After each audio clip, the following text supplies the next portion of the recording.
everybody. Welcome to the TechRaptor podcast. I'm Robert Scarpanito, your features editor. Andrew Otten, editor-in-chief. Relish Doggett, site founder. Andrew Stretch, Space Marine editor. Nice. Yes, we're talking about Warhammer 40k Space Marine later. No, That's right. different Space Space Marine 2. The other Space Marine, Commander Shepard. It's Famous, loves the Citadel. No, Jim Raynor. Yeah, StarCraft. Remember that thing? No, later in today's episode, we're going to talk about Ghostwire Tokyo and also the first episode of a new Halo TV series on Paramount Plus, because boy howdy, that's a thing. But first, let's get into some news. Here's a quick update from our Gran Turismo 7 story from last week. In case you missed it, after the game came out to pretty good reviews, Polyphony added some not so great microtransactions to basically entice people to spend $40 on cars instead of on a real life tank of gas. And this past week, the president and CEO, Kazunori Yamauchi, has started off by apologizing to the community. And if you already own the game and you log in between now and April 25th, you get a free 1 million credits. Wow. So is it it saves everything. Is it polyphony or is it polyphony? Huh. You know, it's got a real PetSmart I mean, situation. Did you here. listen to how those two words sounded? And What? understood Polyphony? that one sounded wrong? Is it Laurel or Yanni? No. We're not going back there. Yeah, no, I'm pretty sure they like to go around and say, hey, yes, I am the CEO and president of Polyphony. No, polyphony. Oh, that's better. Yeah. Are you sure it's not that? I mean, we can just debate it. It's like PetSmart, right? Yeah. Is it Pet Smart or Pet Smart? That's right. Polyphony, polyphony. Yeah, same thing. Tomato, Apparently tomato. The real news of the day is that we're all idiots. I mean, obviously. That's not really yeah. news, though. Yeah. Oh, that's true. Yeah. Is that the royal we? Got him. Yes. That's a good joke. Yo, that's That's Commonwealth, bitch. So down the line, polyphony, however we want to call it. Yeah, whatever. They're also going to be throwing out an update that will improve player experiences when it comes to earning credits, but I don't believe there are that many details out, right? I mean, I know that they're going to increase the cap for how many credits you can earn a day to kind of help with so you can. Well, I didn't even realize that. It was capped before? What kind of bullshit's that? Yeah. So I believe I was the editor on this story. I was looking into those notes on the PlayStation blog, but it's not just that there's a credit cap, is that it is a free credit cap. So previously, with free credits, you could only store up to 20 million credits. Now they've made it 100 million credits.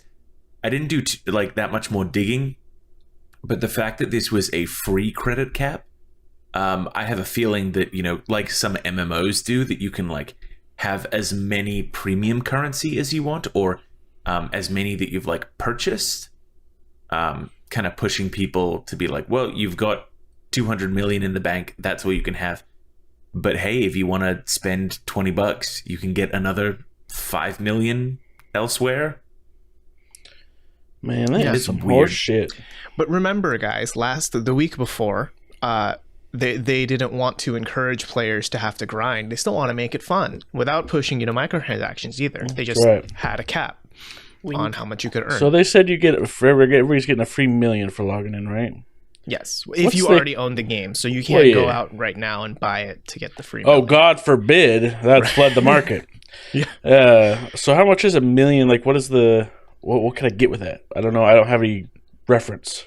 Well, I remember last week we said it was around $40 to get one of the nice cars, right? I don't know how much that translates to credits. I see our keyboard warrior Stretch is doing a little Google foo right now. I figure it's probably just a Toyota Prius, 1 million credits. Hell yeah. Yeah, good for the environment too. It's great. Yep. Yeah, I don't know. I was going to see whether I could find some kind of listing of the microtransactions. Okay, so it looks like this is from Steviver.com Oh, yeah, you that could seems get to quite have a a few cars. screenshot of the Sony. Oh, that's an Australian dollar. Damn. Well, like That's here, not like gonna mean a anything to couple us different here. versions of a Mustang is 300,000 or 350,000 credits, and We then just quickly like bring up the PlayStation super- store. Keep vamping, guys. super vamping. expensive ones are like $1 million, or like Right. like this certain Aston Martin's 3 million credits. So like there's some that are much more, but it seems like $1 Would have million been impossible you to could get buy a with few. that limit. Yeah, well, I mean, because now too, it's like you earn more on average from completing races and online races, which, like, I guess that helps. Yeah, But I don't know. man, It's capping what you could earn. Yeah, that's so fucked up. yeah, and that's the thing. I mean, this is a 5 times increase in the cap, but it's still capped, Yeah, we don't cap Yeah. at all. Go fuck yourselves. right? Yeah, it just leaves a definitely bad taste in the mouth, right? Like it feels very skeezy. Yeah, well, it's always when it's super obvious, like the purpose. There's no other purpose for that other than to incentivize people paying more money for something. It serves no other purpose. On It's the not even incentivizing; it's forcing you. on the American PlayStation Store, 2 million credits is $20. So they're giving you $10 $10 worth of premium currency. Look at that. That's free $10 they're giving everybody. Look, how generous. God, that 'cause sucks. I hate this. Well, wait till you hear our next story where we're going to say what good of a deal that is. Oh man! Yeah. I mean, if you wanted to get an Aston Martin DBS from 1964 is 1 million credits. Okay, that's the Bond car, so right? giving you a free one of those. CLK LM96 is 8.5 million credits. Shit, fucking what? The Mercedes-Benz S Barca Tourer 29 is 20 million credits.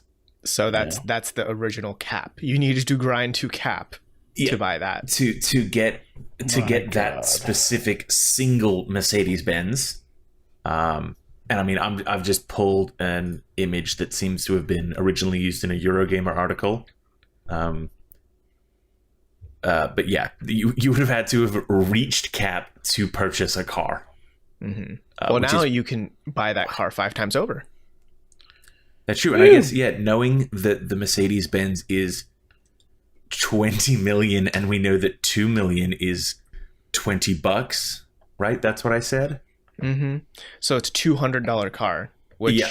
is a steal, really. Wait if you a think minute. about it. Are we talking about Star Citizen or Gran Turismo 7? They're one and the same. It's all the same game. Oh. Yeah, so you can spend $200 to get a fake car. Right.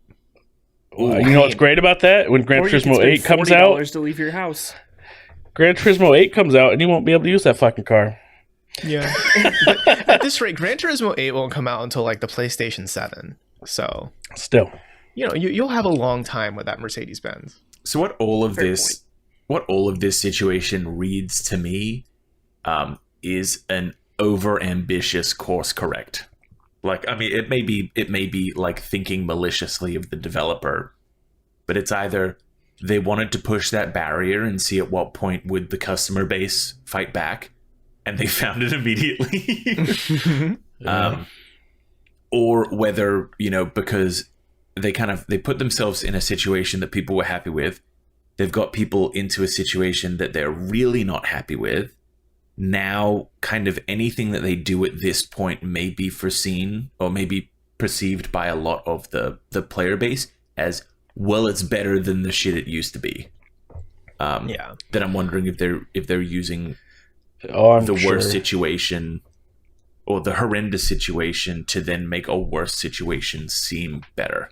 Yeah, I think that happens a lot in games that are trying to manipulate people into this. A lot of times where it's like we make it so awful that any relief we offer, we're the good guys. Like, oh man, they're not that bad. Look at this good shit they're doing.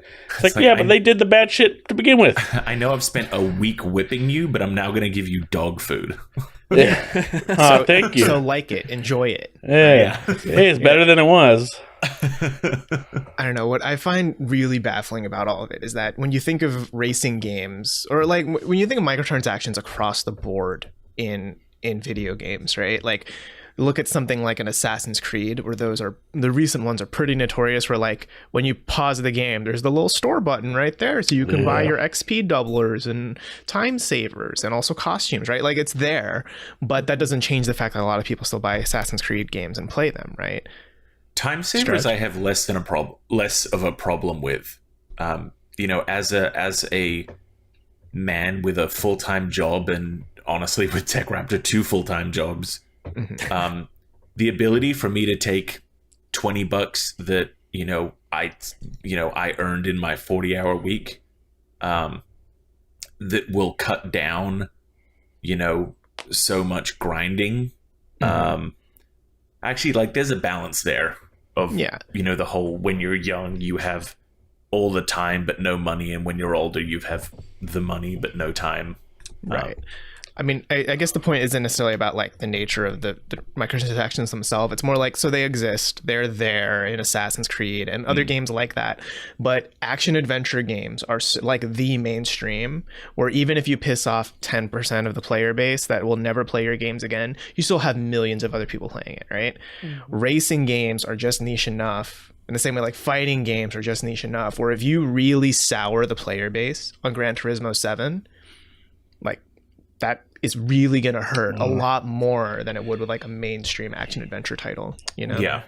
Well, and it's another one that was where like the cars themselves are the new content, right? So if that's it's a very different kind of reason that you're going to be buying stuff. Like I don't need to buy anything in Assassin's Creed to get everything out of the game that I want, but if I want to play Gran Turismo 7 and play these different cars, which are very different from one another and offer a different experience, like that's what's so malicious about here. Right. Maybe that's this the game. is just them taking the simulation to the next level. Like, hey, that expensive car, it's actually expensive now. That's literally what he said. That is literally what he said last week. Yeah, we read they that want to attribute the real life premium price of these cars to the virtual fake currency that doesn't matter. It's fucking bullshit. It's stupid. Just let me go fast. Yeah. Period. Yeah. It's like, could you imagine if you play one of those open world games, like you play Red Dead Redemption 2, and they're like, okay, we're adding microtransactions where you can buy a horse, but we want to mimic the real life value of horses, so that's like a $200 horse. And you need to pay in-game weekly for stabling and feeding and horse care. And otherwise that horse dies. Which would be a shame. Get a subsidy from the glue factory. And if it does, you could go buy a Neopets tote bag about all your Neopets dying. There you go. Yeah. Well, let's talk about another example of corporate greed, because that's just a thing in the industry now, isn't it? For all you GTA Online players, you know there are many, because GTA 5 continues to be one of the best-selling games ever. Well, and what's crazy is it's always like one of the best-selling of every month. Yes. Still, and it's like how do people still need to buy this? Who doesn't own this game? Yeah, how do you still need to buy it? Well, I mean, I don't own it yet on PS5 or Xbox Series X, but you know what? You have the opportunity to buy it on there again soon. Yeah. And when you do, you can also buy GTA Plus, an online subscription service just for GTA. Okay. Yeah. There's a lot to unpack here. It really is, right? Because I know GTA Online it's practically an MMO now, right? Like there's so many different kinds of servers and like things you can do, and like it can truly be one of the, like, that's the only game you play. Like you're not someone who plays a lot of games, you just play GTA Online, right? So makes sense. Hey, let's not piss off the millions of people out there, right? Like I would actually be curious to see how many people were playing like GTA Online versus like Final Fantasy 14, right? But nonetheless, if you are playing it, you can get GTA Plus that launches on Tuesday, March 29 for $6 a month, and you get like we have a list of the stuff that you get on our site if you want to take a look there. All I'll say as someone who only played 2 hours of GTA Online, like probably 8 years ago, I don't know for sure, but a long time ago, none of this means anything to me.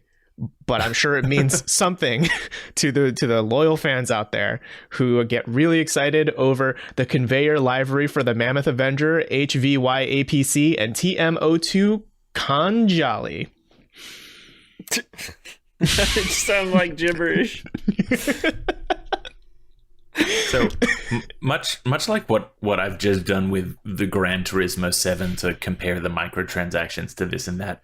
Before the podcast, we did like one of the perks you get is 500,000 delivered automatically to your Maze bank account. That we looked into it, and it seems like the shark cards are actually more expensive than just that alone. So it's a really interesting flip that this seems to be like if you're after 500k in GTA 5, a quick cool $500,000. This is actually going to be the most cost-effective method to get that. Some of the things seem pretty lackluster. Like I think, a selection of free paints and emblems. I guess that's cool. Other stuff like 3 times GTA cash on How Special Works Race Series. That could do a lot to really speed up progression and how much you do. So it's interesting that it actually, I'm looking at it and, definitely joking because I also, I have a level 6 character in GTA Online from when the game first came out 20 million years ago. But even looking at this, it's like, that's for the people who are playing it and their sole game they play is GTA. That's a pretty good deal. Yeah. as dumb as it is to say. From the outside looking in, it's very easy to mock this, right? But I imagine from the inside looking out, you're like, oh fuck yeah, I get $10 worth of shark money for $6 a month, right? Which sounds like a steal. And then also all this other stuff that will matter, I think, to people who are into this game. But here's the real capitalism undertone going on, is that when you have this GTA Plus subscription service, you also get access to special versions of shark cards that provide even more GTA bucks. Oh. So it's the idea of okay, I'm saving $4 by getting this $500,000, but then I can also spend $400 or whatever on the really nice shark cards to give me billions or whatever. That actually reminds me of what they were doing at RSI for Star Citizen. That they opened up a special type of ship that you could purchase, but you could only purchase this super special expensive ship if you had already dropped over $1,000 in previous ship purchases and stuff. So you have to pay money for the opportunity to pay more money. Yeah, and that's exactly what it sounds like is going on here. Mm-hmm. Exactly. Yeah. I don't know how I feel about it. I mean, you know what? More power to them. Just this doesn't bother me much because I know as someone who hasn't booted up GTA 5 in a long time, this isn't going to affect me. I'm not going to be hurt by GTA Plus, right? It's just going to keep doing its thing. I guess if anything, it's also continue. This might mean GTA 6 will be better because you're going to have even more money to throw at it. Some other funny caveats on this as well is that it's only the next gen versions. Mm-hmm. So if you're still playing on, next gen, this game now spans 3 generations. Right. So if you're still playing it on PS3, sucks to suck. So it's already that. But then we also know that in the lead up to the PS5 version, it's every month or every week or something, they were giving all PlayStation Plus subscribers a free $1 million anyway. Yeah. So it's very strange for them to go from, $1 million, $1 million. Now pay us and you can get 500k and also an opportunity to pay more here. Well, that's just the PlayStation advantage. Oh man, Marvel's Avengers, ladies and gentlemen, give it up. Yeah. So next week we're all buying GTA Plus, right? All of us, and we're all going to play GTA Online together. I'd rather never play a Rockstar game again. Then do that. Yeah, it's like the meme of the kid in the pool drowning, and then there's the skeleton underneath the water. Yeah. And the skeleton's just Red Dead Redemption 2 online. Man, it's so easy to forget that exists. Like, we're definitely not going to see a Red Dead Plus, right? Like, that's just never going to happen. Red Deader. I mean, I think that describes Red Dead Online pretty well. Yeah, that just went nowhere. That was a blip on the radar and gone. I wonder, one thing that's going to be interesting to a really niche community of GTA players is how is GTA Plus going to affect the RP servers? Oh, yeah. Like, are people going to tolerate, someone else whose job is, something more basic, just like getting you passed, go collect 500K? Like, is that going to disrupt some of the internal economies of RP servers? Oh man, some people gonna be big mad. What if this is like only the 1% get GTA Plus, and it starts a revolution? We are the 99. Occupy Liberty City or occupy Los Santos. We can start reporting on GTA wars the same way that we do for EVE Online. I hate everything you guys are saying. I hate a lot. Yeah. Everything. Yeah, GTA Plus is something. I'm very curious to see like if how it'll be in April or May, like if it's still gonna be a thing that people are really liking or if it's gonna sour the community a bit.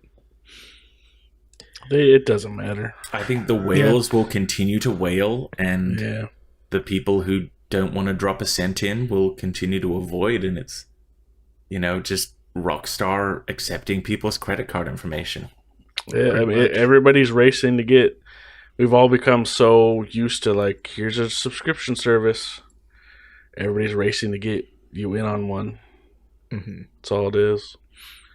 And I've actually been meaning to tell you guys, starting next week, you can pay me $5 for the Stretch Plus subscription, and I'll actually leave you alone. You won't get any DMs. You won't get any emails from me. Isn't that like blackmail? Isn't that a crime? No. Is there a $10 tier where you never mention Game Pass? Yeah. I don't know. I think for my I don't know if you could afford it. For my future sponsorship plans, I'm already thinking of getting like the Game Pass tattoo, just on my lower back. It's gonna be great. Shit, tramp stamping it down there. Yeah. Get it across your forehead. Right. Put the Xbox button on your forehead. It's a weird flex, but okay. Let's shift over and talk about the now Xbox-owned studio that developed a PlayStation exclusive Ghostwire Tokyo. Oh, I thought you were going to say the second PlayStation exclusive Xbox air quotes developed game. It's fine. They're trading. Okay, next month MLB The Show 22 or 23 is going to be on Game Pass day one. So a fair it really trade. will. That's my favorite thing is that happens now yearly. But let's talk about Ghostwire Tokyo. And by that I mean, can I talk about Ghostwire Tokyo? Because I've been playing it. Please all do. week. It's very good. It's 10. I'm 10 hours in. I'm in chapter 3 of I don't know how many, but this game is my shit. Like it's I mean, I grew up in Seoul, South Korea, so I'm like really into the big city neon lights energy. Mm-hmm. And this game is that. It's a Yakuza game, but really to scale. Like you feel like you're kind of in Tokyo, but just without people. Because the fog killed everyone. Not like Tokyo at all. Then. Big rapture energy. Yeah. I mean, yeah, because like when you go to Shibuya Crossing, it's never going to be that empty ever, right? Yeah. But this game is so to scale that because I spent a week in Tokyo when I was in high school, and it awoke a memory in me where I was like, oh my God, I've fucking been here. And I remember like walking to that place and seeing this thing and like seeing these busters on the street. It's like that is absolutely my favorite thing about this game so far. Everything else is fine.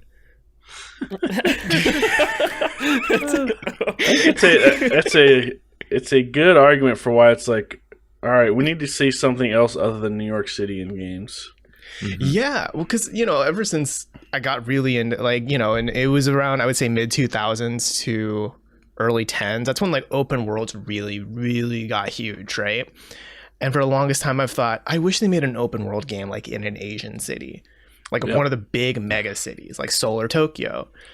And this is finally like bringing that to fruition a little. Like I got that energy, again from a Yakuza game, but Yakuza games are a little more.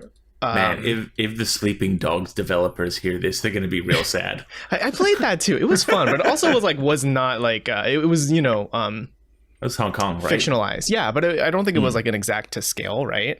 No, it was pretty awesome to have something set there. Yeah, Sleeping Dogs is great. If people haven't played it, it's genuinely a good time. Yeah, don't sleep on it.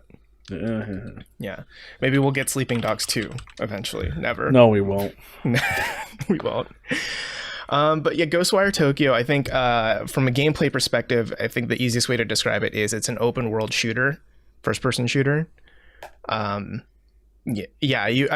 of guns, you have spells or elements, hand right? signs. Yeah, you do Naruto jutsus. But like essentially the wind is like your pistol, the water is like a shotgun, and then the fire is like a grenade launcher kind of thing, big explosions essentially. And that's kind of it for your spell powers. So you're just, killing these supernatural demons or like, they're like corrupted souls of people that are kind of cool because they're based on like archetypes in Japanese society of like the angry schoolboy who like has too much pressure on him. So now he like tantrums and takes it out by kicking you in the ass. But you have to like, kill him with your wind spells or whatever.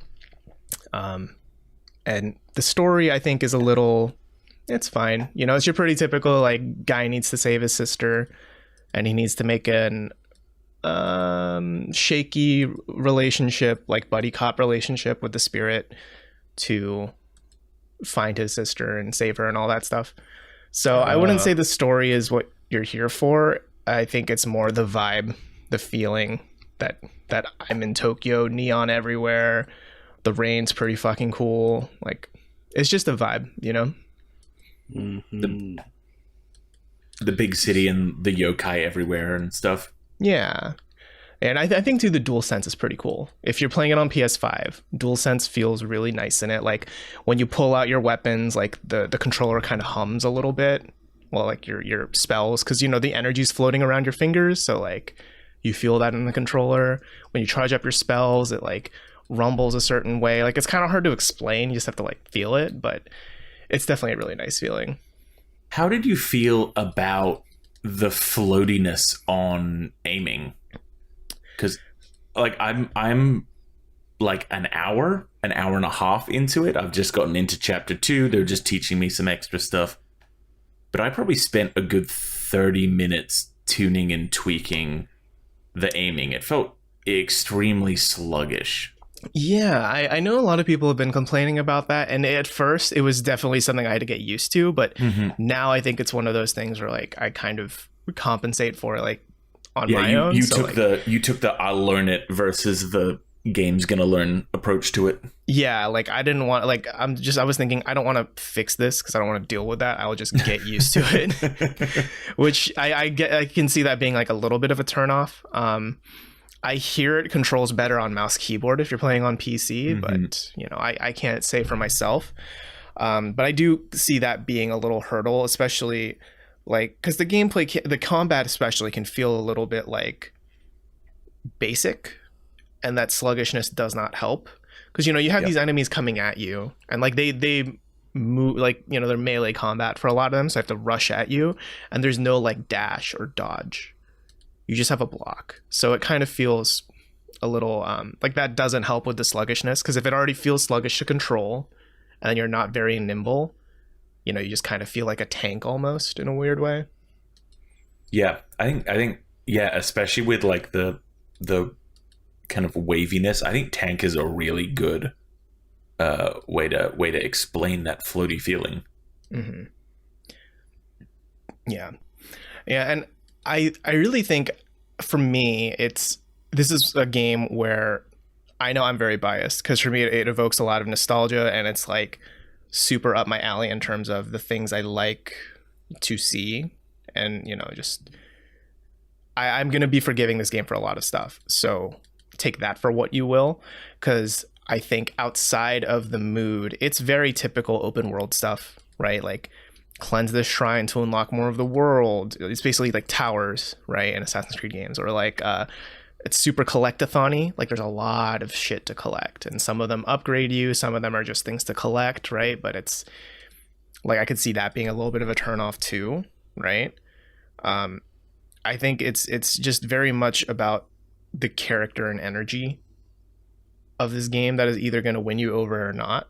And I know Japanese culture is just kind of one of those things that's grown and grown in the past few decades. I mean, like look at the growth of anime, right? Like there are a lot of weebs out there who just love Japanese culture. Represent.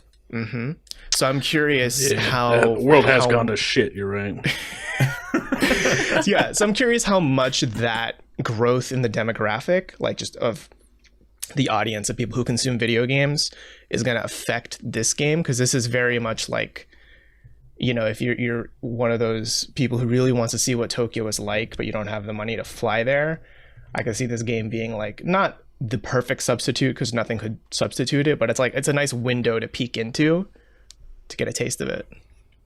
And it's another game to add to the ever-growing list of video games that have the Shibuya crossing. Yeah, I do think it's bold that this game, because Persona 5 was so influential. It created jazz. That's right. It created the Shibuya crossing that now is in this game, and it was in The World Ends With You, right? It's fascinating. It also created like good anime, didn't it? Didn't exist before that. Yeah, no good anime It's existed very before rare. Persona 5. Yeah, No, it's very rare. Even today, it's still rare. Like, but it was the first time it ever happened. So, yeah. I will say, despite seeing Shibuya crossing in a lot of games, this is the first one where I felt like, yeah, this is pretty fucking cool. Like this feels like the Shibuya crossing. When it's empty but filled with demons. Yeah, well, it's really about that sense of scale. It feels like if you played Mirror's Edge Catalyst, that feeling of like you're in a big city and you do kind of feel to scale as a human. This is that same feeling where like Persona 5, yeah, you see Shibuya crossing. I mean, you don't actually get to walk on it if I remember right, but I mean, it's a third-person anime game, right? It doesn't quite feel to scale. Same with The World Ends With You, right? we need to make a Japanese. That's cool. I'm excited to hop back into that when I find the time. Hell yeah, Ghostwire Tokyo. It's pretty fucking rad, I would say. It definitely has that atmosphere, if anything else. I look forward to it coming to Game Pass. Okay, got my mention in. In a year, right? Were you waiting on that? Just kind of... I don't know what you're talking about. Definitely not. He's just been like scratching. Yeah. Well, hey, the Game Pass version won't have DualSense shit, so that'll be a shame. Someday he's gonna have one of those like neon signs. I really hope that Xbox gets their act together and releases an upgraded controller. Yeah, but there's one benefit to playing it on Xbox. They have fuzzy controllers now. That's true. Man, can you imagine Cheeto fingers plus that? My wife said something like that. She was like, "Oh, it's gonna get so nasty." Mm-hmm. Yep. I mean, like not even Cheeto fur. finger, like sweaty. If you get sweaty, you're playing Dark Souls. It's gonna be gross. That's exactly what some people want, though. Oh man! Just saying, there's some weirdos out there. Imagine that controller, like seeing someone walking around with that at like an FGC event or something. Like show up to a Call of Duty tournament. Like at the end of the night, the controller is dripping. Ooh. You can like wring it out. Wet fur. I'm gonna tell you, there's people that want that. Oh yeah. I'm just saying, Sonic Rule 34 is fucking wild. Is all I'm saying. Well, there is a part of me that morbidly is curious about. Like, I kind of want one of those controllers just to feel it. Oh my god, there's probably Rule 34 of those controllers already. Oh yeah. Incognito mode searching it. All right, let's shift gears, and we're going to talk about the Halo TV show. We're going to talk about episode 1 that premiered last Thursday. I regret this already. And if you haven't seen it, we will get into spoiling that one episode. So if you are wary of that, or if you're holding off to like binge it later and you don't want any spoilers, I would recommend hopping off now, cutting the show here. We're not going to talk about anything else beyond the Halo show, maybe. So don't feel like you're going to miss much. So this is where you're going to have to hop off. See ya. Goodbye. Come back after you've watched it, though. Come back after you've watched it, after you've suffered through it, and we will be here. Not suffered. Don't Sure. watch it. Y'all haters. Apparently, fuck. Okay, let's talk about Halo on Paramount Plus. Well, let's start with this. Paramount Plus is a dog shit platform. It really is. It is. Yeah, you can't even watch in the browser. You I have to still go to think it's your Amazon or internet. something else. Oh, yeah. Oh, my bad. I definitely did not read the KB that was like, it's your internet. Yeah. Please. So I just a PSA for those of you out there who you don't know, it's you can get a free month of Paramount Plus on Game Pass, but if you do, make sure you pick the premium plan, not the essential plan, because both are free. But if you pick the essential plan, you still get ads, and then if you want to switch to the premium plan after you get it, you have to pay. So don't make the dumb mistake I did. And me. Save yourself some money, because no, I'm gonna stop here because I want to at least start on a positive note. Rut or Stretch, please talk about the Halo TV show. I Why mean, didn't you name me? Yeah. it didn't start off strong, right? I think that there's. He said positive. Well, no, I have things to say. Thank you. Like, I mean, it to me, it wasn't a hugely impressive start, but I think that knowing that they're so it's worth noting that they're treating this as a like alternate reality to the game and the books and all that kind of Right, stuff. it's So not there's definitely canon. things. Yeah, it's definitely not like the canon you're used to from Halo 1 through Infinite. They made some interesting choices. I think that there's going to be a lot of use of CGI with the brutes and the elites, and I'll be curious to see how well that holds up. But Yo, I them will say, them elites looking dummy thick though. the Spartan armor's sick, though. I will some say that chunky the armor boys. they put together, it looks sick, and the movement of the Spartans in it kind of mirrors the games. So to me, Yes, they kind of the nailed Spartan that. armor is actually pretty rad. Yeah, It does I look think that pretty they absolutely nailed that. Chief's armor, the other Spartans' armor, kind of Yeah, the way they looks move. good. It's very reminiscent of the games. I don't know where they're going with it though. I don't know what I expected. I will say I enjoyed watching it, but I love Transformers, I love Pacific Rim, I love all those kind of like just there's turn nothing your wrong with brain Pacific off and Rim. watch them shows. But as a Halo fan, I didn't feel too perturbed by it for the most part. I'm just curious to see where it goes, and based on what some people have said on Twitter that have access to the full show, it gets better. So, yeah. And But the I internet mean, never I have lies. thoughts about like specific parts. I really enjoyed the first episode. I see where it was, kind of weak finding its stride. I think that they did a good job immediately setting up the time that it takes place.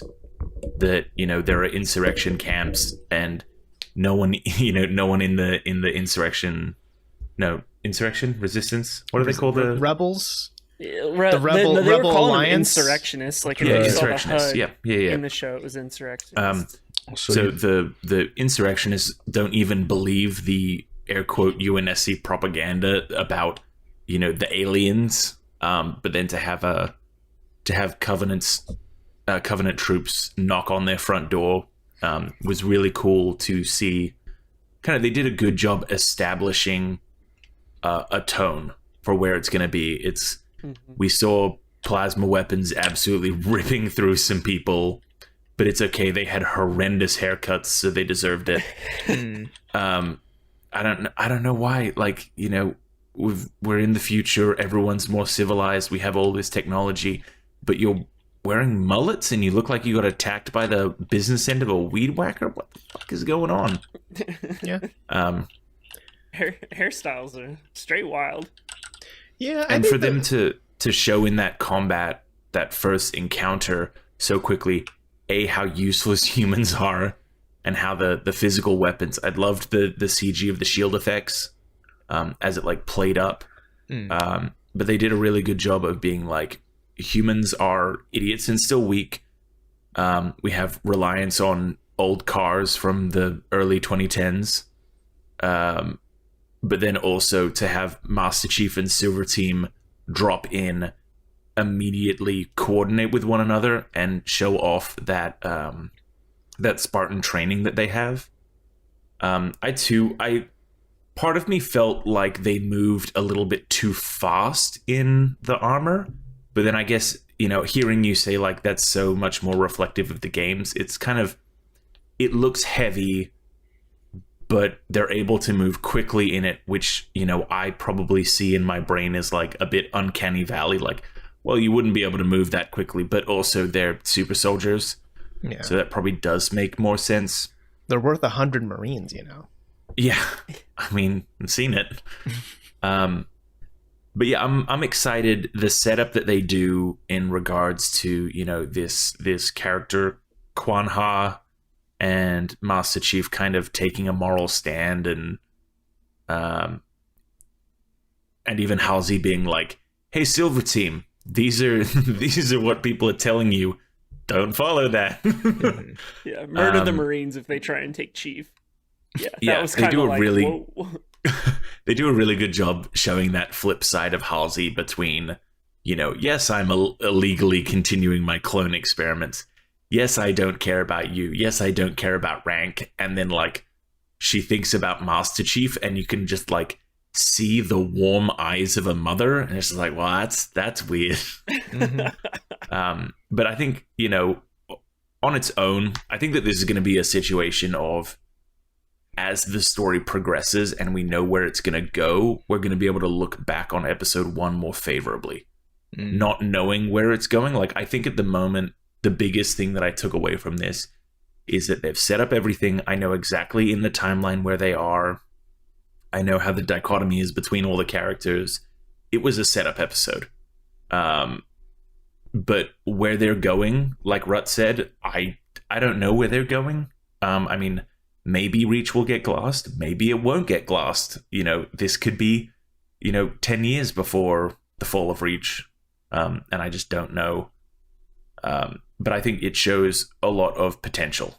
They've gotten a whole lot of like the crap boring stuff out of the way. And then they're like, Master Chief's adventure, let's go. Yeah. Well, it's interesting too that at the end of the episode, Chief is essentially the UNSC's enemy.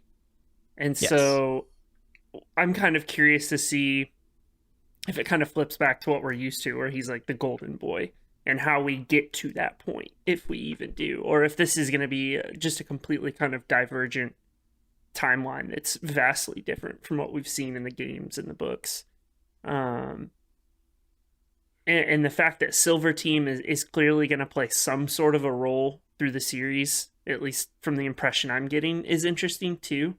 And kind of seeing a different, I would say, a side of Chief that's probably a little closer to Infinite in terms of kind of personality and not so much just rigid following orders. So I think that that's what they may be going for, is kind of more of that Halo Infinite style of Chief that's a little more emotive, a little more emotional, rather than just like this cold, hard, eat some goddamn jackals Chief. So it could be interesting. You know, I think I know exactly where this show is going. And I want to say it here for posterity, so that way 8 weeks from now we can see how wrong I was.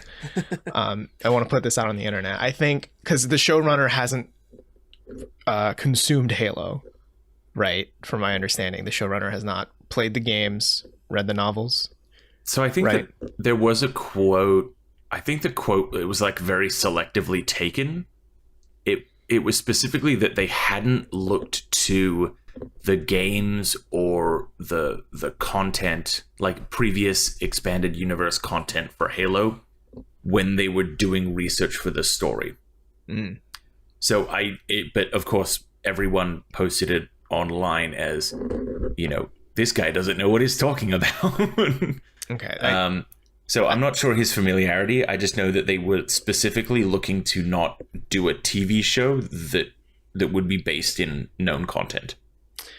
Okay, so that only helps me feel a little more bolstered in my theory, where I think this is going to be a feel-good, basic story of it's okay to have feelings. I feel like that's going to be the moral of this season. Because the sense I'm getting is they're setting up, like the first few scenes are like, oh, dude, Spartans are so badass. They're worth 1 billion Marines. But they also kind of imply like, oh, but they don't have feelings. They're genetically engineered super soldiers. Like, they're just take orders and they don't question it, right? And then halfway through this episode, Chief questions. He has a feeling. He has one feeling, finally, right? And that fucks with him to the point where he becomes a traitor for UNSC. And I bet the rest of this show is going to be he's on the run. He questions whether it's okay to have feelings. Cortana shows up somehow and he comes to terms with his feelings. Covenant go boom. He saves the day. Like, I'm pretty sure that's where we're going here, where it's like, you can feel. Thumbs up. I feel like that's going to be the story. There's definitely worth noting too. Like, there's definitely a political element that's coming in very early, like the kind of they're politicians heavy into versus that. military stuff. Yeah. So you're going to have that kind of trope too, where as we've seen in so many action shows, like you've got the rogue, air quotes, military man, and then you've got like the politicians and the generals bickering in the background about him. Yeah. Like, I don't know if this is a compliment or insult to the big Halo fans out there, but I get massive Star Wars energy from this. Yeah. Like, it's very, like, just setting up a feel-good, basic story through the lens of sci-fi. What if, in the vein of Star Wars, he gets a pet grunt? I don't Just saying. And it's called, he calls it Porg? Sure. Oh, no. But it's like Baby Yoda 2.0. Oh, you're going for that. Yeah. With my Baby Yoda right behind me, I'll get a little grunt, dude. Hell yeah. Grunts are hilarious. They were the shit in Infinite. So I hope that they bring grunts in, and that grunts are the goofiest motherfuckers. And Chief says his classic line, "That's the direction." Yeah. I don't know. Yeah. Yeah, I mean, even in episode 1, they started delving into his backstory, which I think is quite interesting because that's something that, Chief's backstory and Chief's origin is brought up like in the Fall of Reach book, and they did like a motion movie. It was like weird comic book style, but like just, I don't know how to describe it. Part of me is wondering whether he'll end up back on his home world, seeing his parents, potentially meeting his clone, though the clone may be dead by now. Just gonna be some weirdness if they do take this angle of an emotional romp through the Halo universe. Yeah, I think that's exactly where they're gonna go. Because, I was to gonna say me, they're also gonna play on the Keyes Halsey emotional stuff too, where that was Halsey totally is new to Keyes' me. mom. Apparently, so I was reading about it. Apparently, in Halo Reach, there was a journal entry referring to it. Oh, So apparently that was already a thing, but they said it in the show, and I was like, "Time out! What the fuck?" I was very confused. I had to pause it and like go do research. that was exactly my take as well. So Well, I think again, that they're he's going to even- have that emotional aspect too. Is you're going to have this like stilted daughter, unloving, cold mother dynamic. Yeah. No, I think this show is going to absolutely explore, like, it's going to be a very emotional, not as much action. I feel like the action is going to be more like set pieces as opposed to the entire thing. And this turned me off in the first 5 fucking minutes of the show, or whenever the Spartans show up. Okay, this is what set me on this path of like the first FPS cam. Yep. Fucking. Did you know this was a shooter called Halo for the Microsoft Xbox? Yeah, and, we fucking and the reticle, know. bro. The reticle's like all over the place. It's not in the middle. I'm like, what the fuck is going on? It's like if they did it only once or twice. At first, I'd be like, oh, okay, I get it's a nod to like it's a shooter. All the goddamn he finds the relic in first person, right? It's like, dude, this we get it. We know it's a shooter, right? Like, move on from that. I really dug when he was when he was acting as a distraction so that the sniper could like have a time to like pause, catch a breather, and he'd gotten shot a whole bunch and you could hear the shield go down. And then he jumped down, ducked behind a flipped over car, and just kind of waited, and you hear like it's like, yeah, he's ready to go. Back out. Yeah. And like all the gamers out there were like, I know that moment. I did that. He did the behind thing. A lot of cars. Yeah. Anton, do you like the show? I don't really know if I want to say anything now. You guys seem very happy. Let's hear it, old man. I am not a big fan of this. I think I'm glad that there's a lot of stuff that Halo fans can like in it. I think it is a very, very, very poorly crafted show. I thought there's a lot of stuff in it that was just like, wow, that was really dumb, or wow, that was really bad dialogue, or wow, that was really bad acting, or wow, that was a really stupid moment. Like the general getting killed. I fucking hate that so much. It's one of the dumbest things I've ever seen. It was like you have this massive battle going on, and that's the best thing you could think of for having him go out. That's the best way you could think of having him die. Mm-hmm. That's it. That was your idea. Well, running up to him, just randomly. Someone with a ranged weapon. Yeah, and I love how ineffectual all the humans were, and then fucking Chief picks up the minigun, and then that just blows 3 dudes away, and you're like, what the fuck? Actually, nobody else can do anything? Yeah, lore question: is it one of those things where like guns are useless unless they're in the hands of a Spartan? Like, seems to be. Infuse them with like bullet juice or something, like. Nah, I mean, you'd be able to say something. They know tactical locations. Yeah, something. Sure. They're just better shooters. I'll agree on the chain gun, though. The fact that the general was on it and it did nothing.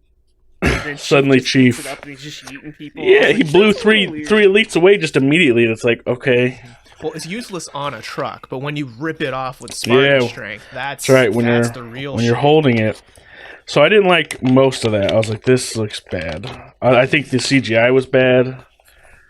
I was really down for fucking people just getting ripped in half and stuff, though. I was like, all right, that's cool. But yeah, I did not think the elites look very well. I'm scared of what the grunts are going to look like, personally. I don't know what that's going to look like. I mean, they did the Prophet looked okay, but then they also just had one that was looking like a human female.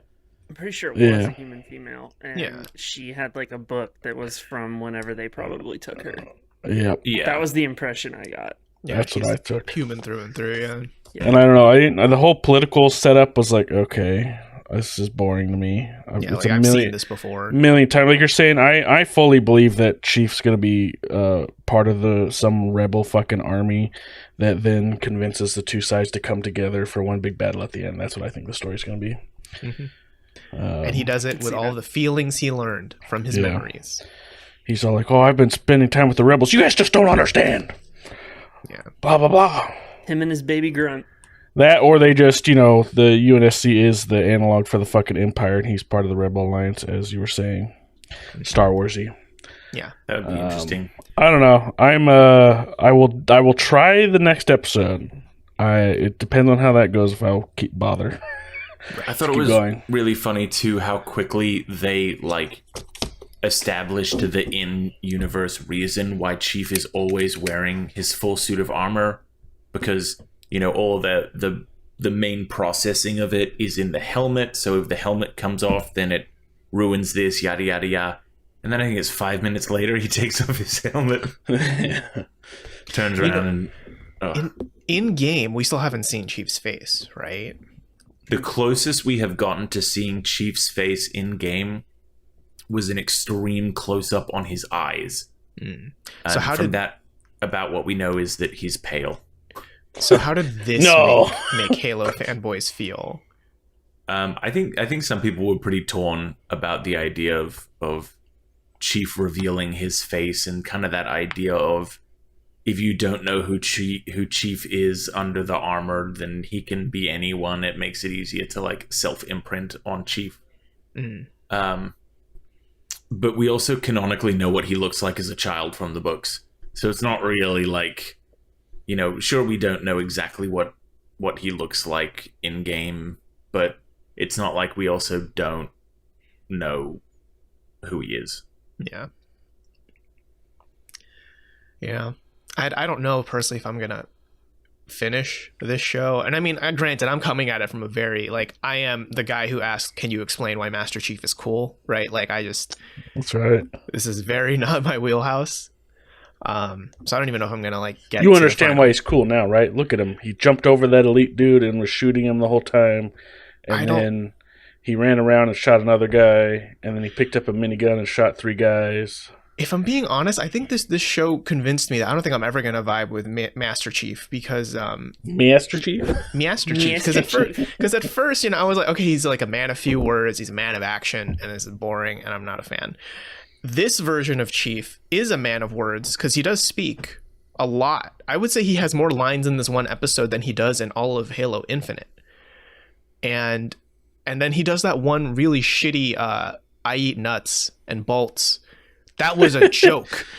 And that was funny. I thought it was even funnier when he explained it, though. I hated that. I was like, okay, no, I don't want Master Chief. You see, it's funnier when he explains it, because then you get a chance to really revel in the joke.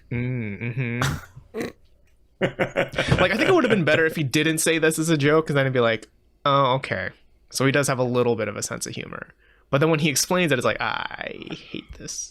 And that came across to me like Iron Giant trying to be human, kind of like that'll be by the end of the series, he'll be quipping more than the Guardians of the Galaxy in the video game, and you'll be able to see that progress that his come from from the start to the end. He'll be like Nathan Drake. Yeah, it probably a better comparison is Episode 1 Chief reminds me of Sonny from iRobot. Yeah, I can see that. I mean, like, yeah, they're definitely playing up the, like, he's a robotic, serious-minded, non-emotive super soldier, right? Like, that's his whole vibe right now. Yeah. But soon he won't be, because he's learning humanity, and he saw that girl that they were going to kill, and he's like, no, that's wrong, because I talked to her and I have feelings now. Mm-hmm. Yeah, I think that's what's just sticking out to me the most, is that this feels like it's going to be a very by the books TV show, in that it has to have a character arc where you like the protagonist in the end and you can relate to him, and because of that, that's why it's like, yeah, I know exactly where this is going. I know Chief's going to learn to melt his cold military heart, right? And I mean, I'd love to be surprised. I'd love to find out a reason to be like, oh, okay, I have to catch up. Like, I dropped off in the first few weeks, but I want to catch up and see the end. I'd love to have that happen, but I don't know if it will. We also know that I'm pretty sure that they've been greenlit for a second season as well. Mm-hmm. So that might also potentially give them more flexibility with crafting the story. They don't need to worry about like loose ends at the end. They can let it be a thing. I kind of get the feeling that touching this alien artifact is what's marked him as the Reclaimer. That's what he becomes, right? Isn't this just Mass Effect? Is that a thing? That's when he becomes like the prophesized hero of the aliens kind of thing. Oh, so he can defeat the Reapers. That's right. It's the conduit, Wrong man. Space Marine. No, there is an offhand line, because I had subtitles on for this. There's an offhand line where someone's Commander Shepard, please come to the whatever, right? And I was like, is there a character in Halo called that, or is this a Mass Effect? I can't wait till they get to the Citadel. There's no way. The one thing I want to see is Sergeant Johnson. Yeah, that guy. Yes. We need to get a good Yeah, I know who Sergeant that is Johnson. for sure. Me too. He's my favorite. He's Master my Chief. favorite sergeant. So what's the deal with him? Why do you want to see him in the show? Just he's a great character. Always absolute balls to the walls. Funny guy. He's the guy that like Always smoking a cigar. always. Oh, this yeah. guy. That's canonically that's why he doesn't get infected by the flood. Because he Is it really? smokes? Yeah, that they explain that in the novelization of the first Halo game. That Why are we making a show around Master Chief instead of this guy? Fuck Master Chief. Sergeant Johnson just has like a one-off line. It's like, oh, it's so strange. It's like the suckers don't even like me. And then like the book specifically points out, and then Sergeant Johnson pulls another fat cigar from his pocket and lights it up. It's like, oh. Gross. I love it. He should be the main character. Well, I look man. forward over the next week to hear updates from Rut and Stretch about this show. Have they the weekly Halo segment? I guess so. I mean, it's a weekly show. They're not. It doesn't deserve that. It doesn't deserve that. They won't definitely. If it's gonna make Andrew mad, we'll just keep going. No, I don't want to. Make sure that you know what's going on every week, so that you want to watch it. Oh my god. No. Maybe we can do like a episode 5 check-in or something like that. Halfway through. Hey Rut, don't tell the others this, but let's just start making shit up. We'll like do a Halo recap and just like, oh man. And then Sora from Kingdom Hearts showed up. That was wild, and then this happened. Yeah, and I will then- definitely This believe you episode because was I'm directed super by gullible. Gamora. Master Chief kills another elite, then turns directly at the camera. Xbox Game Pass, and then continues the rest of the scene. There. I will say this: there better be an Xbox that shows up in a scene somewhere. There probably will Because- be. If It that probably doesn't already happen- was. You didn't see it. Ah, shit, I'm gonna have to go rewatch it third time. He pulls out the rocket launcher, and that like bulky base is just a Series X. Yeah. I'm gonna board with that. Oh yeah. All right. I think that does it for this week's episode of the TechRaptor podcast. We hope you enjoyed it, and if you did, please feel free to leave a review on whatever platform you're listening to us on, or if you're watching us on YouTube, feel free to leave a comment down below. What were your thoughts about Halo TV Episode 1? Did you like it? Did you hate it? Did you also sign up for Paramount Plus in the weird, dumb way that Stretch and I did? Let us know in the comments below, either on YouTube or on our own site, if you'd like. You can go there to techraptor.net to see news, features, and reviews published every day. But if you want to wait for us, we will be back next Monday. See you then.